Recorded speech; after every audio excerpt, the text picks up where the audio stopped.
Well, I feel like this video is a little overdue. Yeah.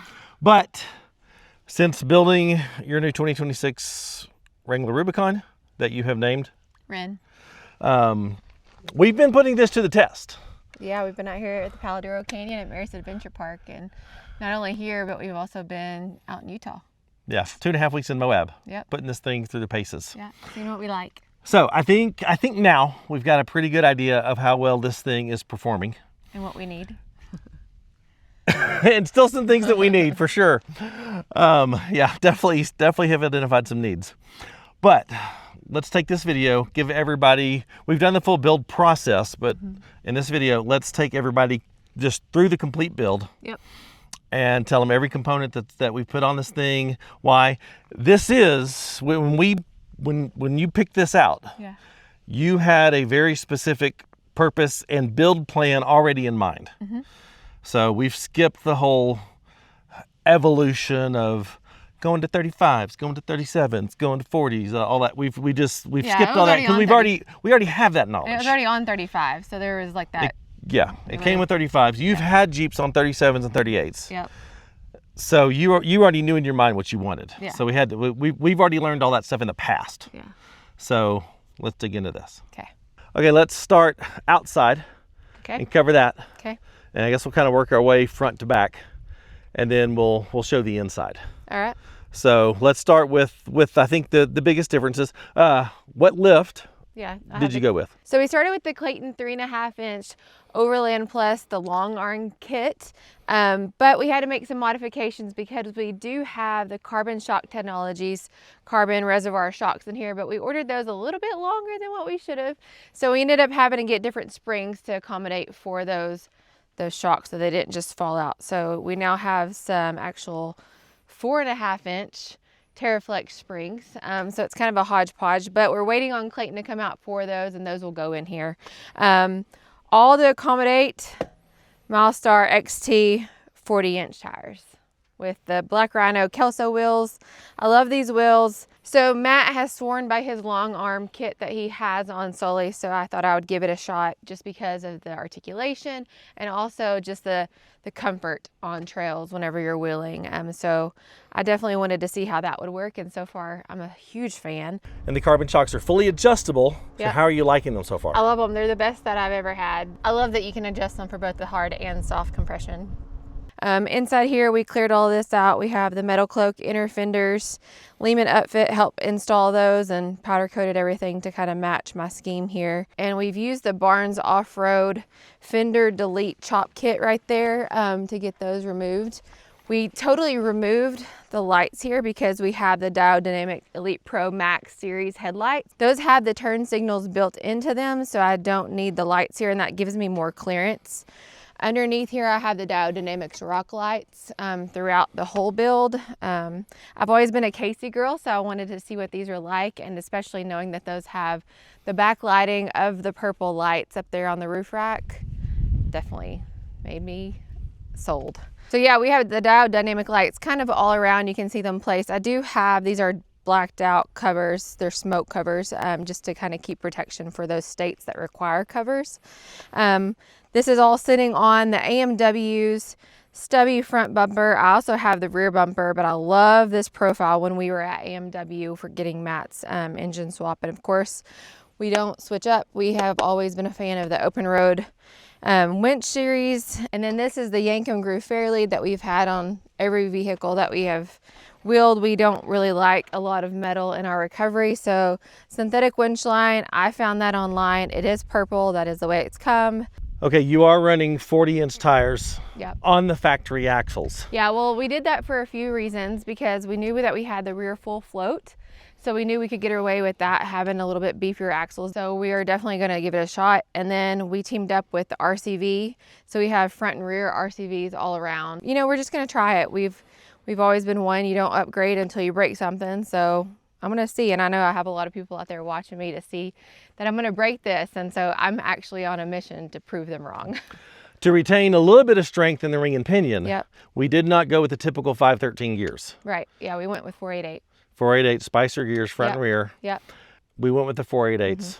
to retain a little bit of strength in the ring and pinion over the typical 513s that people do with 40s. And now I know everybody's going to want to ask, well, with 488s and the 40s, how's it doing on the highway, 8th gear, miles per gallon, that sort of stuff? 8th gear, I can see it. I'm getting 16.5 if I'm just like interstate. That's impressive. Yeah. And you're able to get that because one of the goals for this build was to keep it lightweight. Oh yeah, absolutely. There's no rack, there's no tent, there's no overlanding gear all in the back. There's no fridge, all that sort of stuff. If I need to overland, I have a Ross Monster. Exactly. And so I have done some other things that you'll see once we move inside this to make it light, and even around the backside. Yeah, there's still some storage stuff in here, but for the most part, no. I wanted it to be a rock crawler.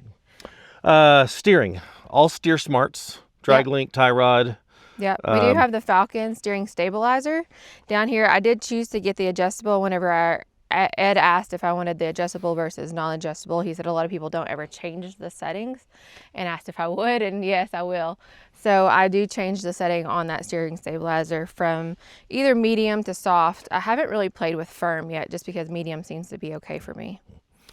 Since we're here on the front and talk about underneath, skid plates. Okay, so we have the Asphere skid plates on the diffs on the front and the rear, and then we have the engine transfer case and the gas skid plates as well. Asphere just makes full kits, and we've always been a huge fan of what they do. Real quick before we do leave the front, there is a little accent piece here. You can see some accents throughout my whole Jeep from Distinction Applied. These guys knock it out of the park with products that you can see a video from us previously on. Total customization. And of course, sticky vinyl's up here. One thing that I'm going to be really excited about when we roll into town later today is the ceramic coating that we got from Deco Auto Detailing in Conway. Full ceramic coat on this thing. So when we go to wash this off later, this thing's going to clean so easily. And is protected from all the rock chips and little scratches and stuff like that on the trail. Yeah. On the side, what are you doing for rock rails? Rock rails so far is the Rock Hard 4x4.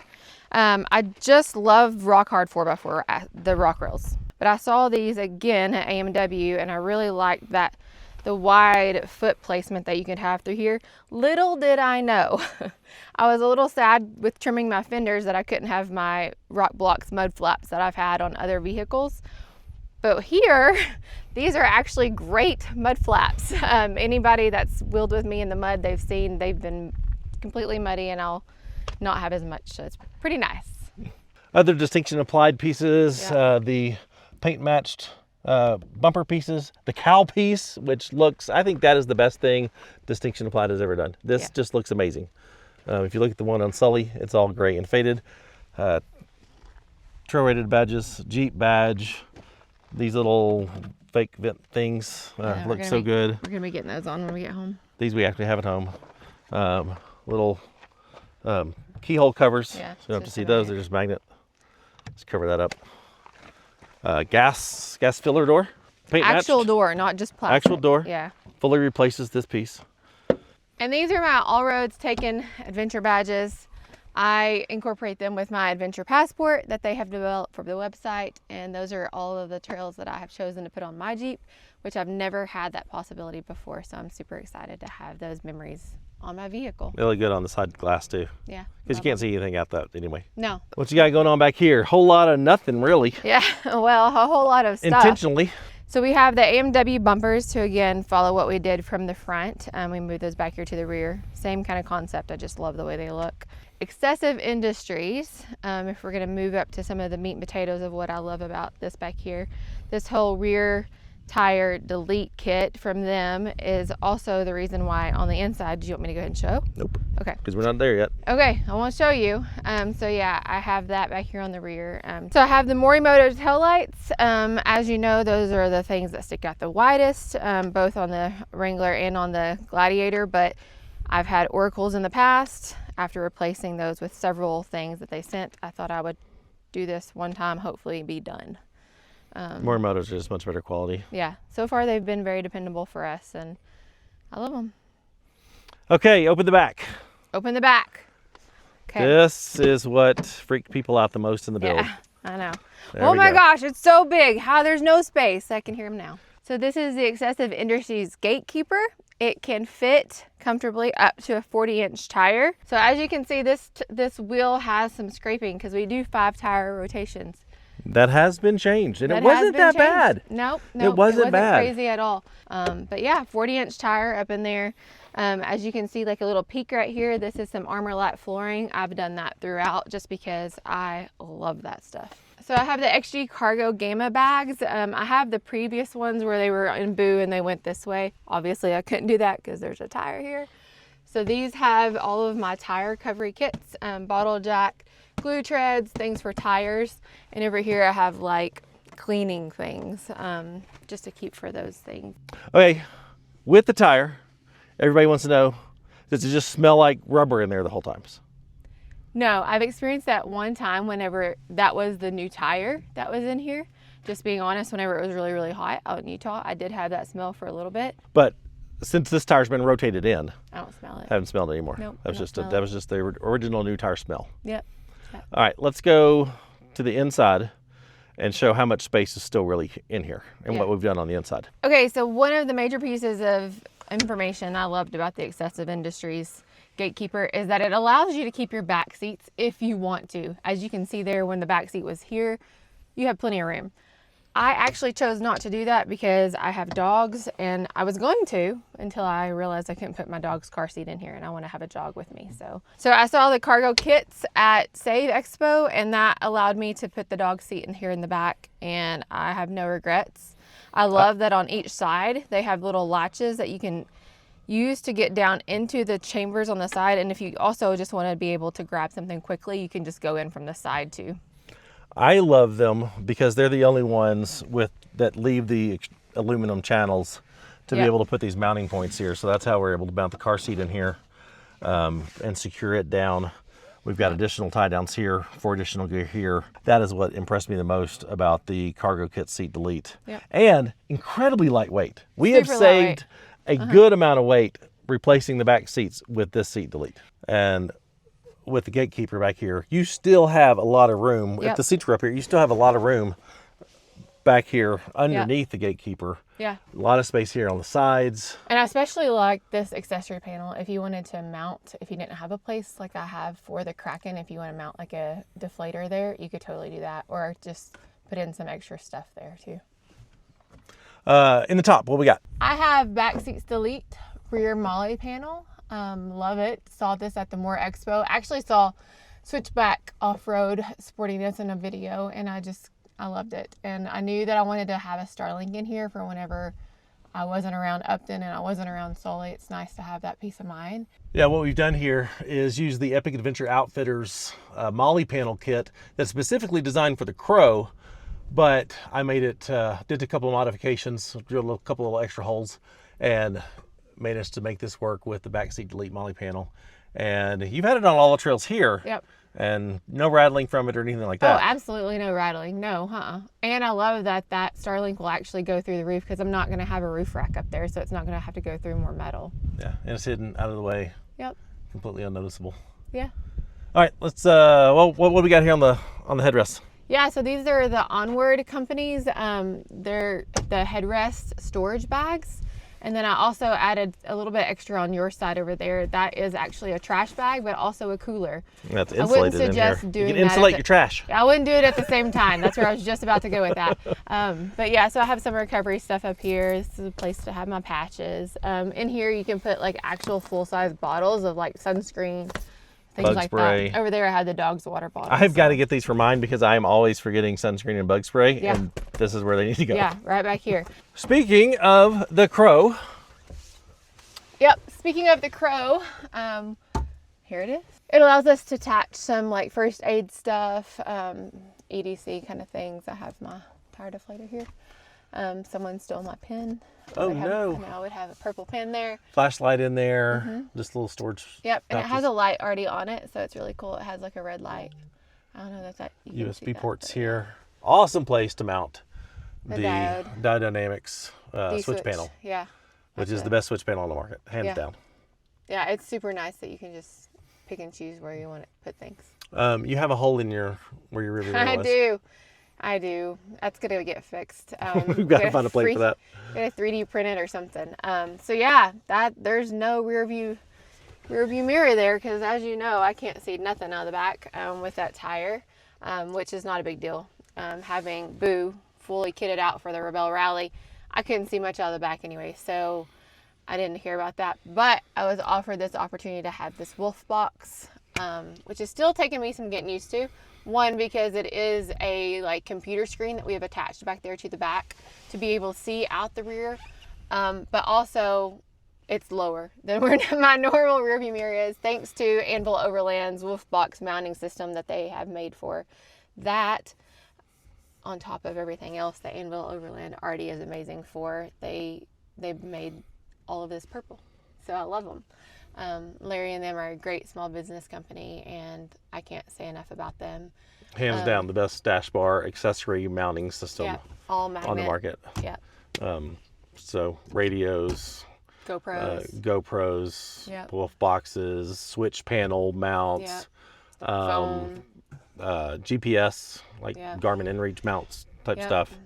Pretty much, if he sees a need for it, he's going to be getting He's got a solution for it, probably. He's going to be finding it out. In the floors. Yeah, so these are the Armorlite full floor kits. It goes from all the way from the front down back there to the rear, of course with the purple plug. And thankfully, my husband refixed the Crow, so I can actually use that plug. If you watched any of the past videos, it was originally wired through that for my ARB twin compressor that sits under the passenger seat. But he moved it, so now I can use the drain plug. You can, and she does, just takes the hose from the car wash and rinses these things out. Yeah, a lot of people look at me really funny, and I promise it's okay. But yeah, Armorlite there, all the way underneath here. Yep. All Armorlite. We did the full Armorlite. Over the woofer. Over every piece of carpet in this is gone, and it is all 100% Armorlite. Yeah. Zero carpet in this thing anymore. And then you mentioned... Is it loud? No. Does it keep the temperature in? Yes. It is great. And it's easy to clean. Yep. And you mentioned the air compressor, so we do have the Epic Kraken inflation system. We took this out of her last Wrangler. Yep, it's holding the ARB twin. Got the ARB twin under there. Mm-hmm. And that's this is the air up the tires. And I did have to make a little modifications with the new power seats, but it fits just fine, and it works. As you can see, they're the Hothead headliners. I have them front, rear, and back as well. It originally came with the Mopar ones, and those were super thin, super flimsy, and I was so disappointed in those. I know. I'm like, so bad. How much did we pay for those from the sticker? If you can get away with not getting those, have them removed. They're so much better. Yeah, so much better, so much more insulating, and we've done tests on those where it changes the sound in here. More insulating, more sound deadening. Yep.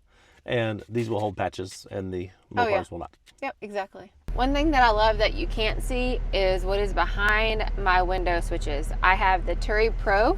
Lehman Upfit up in Ohio was the one that helped come up with this genius idea. He put it on their Jeeps, and I had to have it on mine. I think they're one of the only places you can get it. I've never heard of it before. So yeah, so you can just press it down. The factory comes with the auto down. Yep. But that's it. It doesn't come with auto up. But until now. Now you can. Yeah. And it doesn't come with auto down for the rear. Yeah. But now it does. Yeah. And safety. So yeah, the Turi Pro, you can only get it from Lehman Upfit. Yeah, love it. And here's some more distinction applied found on my Jeep, the center cap there for the steering wheel. Nice little pop of color inside. Exactly. It looks real good. I also down here have the Metal Cloak dead pedal. I will not wheel without one. That is my favorite dead pedal and the only dead pedal that I will use. Because I've hated every other dead pedal that you had. Until that one. And that one is so good. It's in both of our Jeeps. Yeah.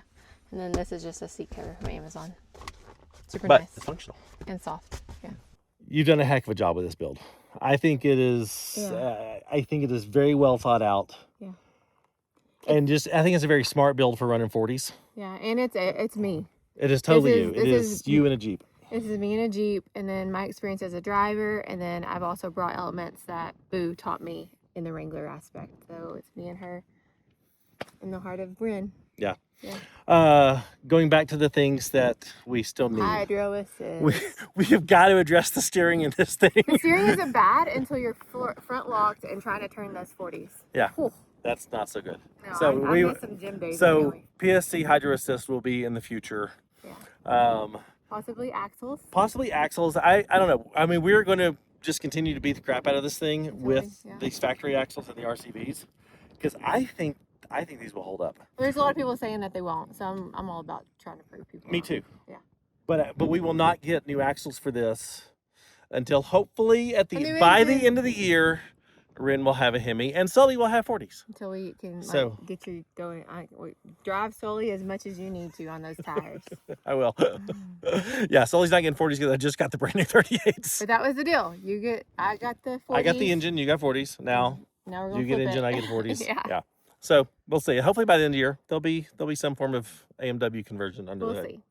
We'll see. Anyway, thanks for watching. Yeah. Hope you enjoyed this little walk around of Ren.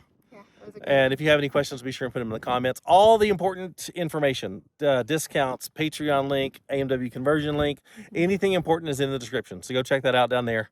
And yeah, be sure and follow along because Ren's got a lot more adventures ahead. Oh, absolutely.